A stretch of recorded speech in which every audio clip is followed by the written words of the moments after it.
Hello guys, good morning. তো দেখো সকাল সকাল আমি স্নান সেরে একেবারে রেডি।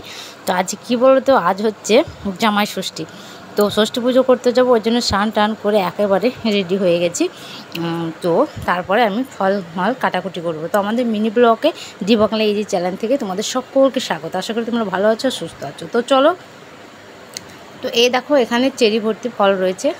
এখানে খেজুর, তরমুজ, পেয়ারা, তাল, শসা, তারপরে আপেল, তারপরে হচ্ছে জাম, আঙ্গুর, চেরি, এখানে গাঁদা ফুল, বেলপাতা, তারপরে এখানে হচ্ছে কাঁঠাল রয়েছে, এখানে হচ্ছে ভিজানো রয়েছে, মটর, সিদ্ধ চাল, তারপরে বিভিন্ন ধরনের ফল আর কি। তো চলো এবারে আমি সবগুলো কেটে একেবারে রেডি করে নিই, তারপরে আমি ফিরে আসছি।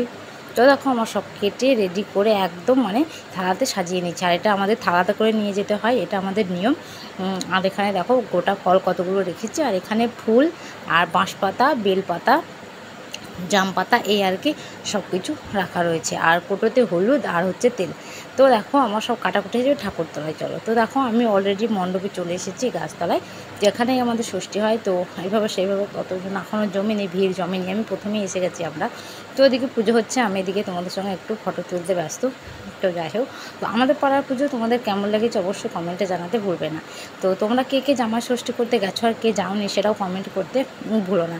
তো তোমরা সকলেই যেন কমেন্ট করে জানাবে। আমি জামাই ষষ্ঠী করতে এবছর যেতে পারিনি। তো আমার ব্লগটা তোমাদের কেমন লেগেছে, আশা করি ভালো লেগেছে। সকলে ভালো থাকবে, সুস্থ থাকবে।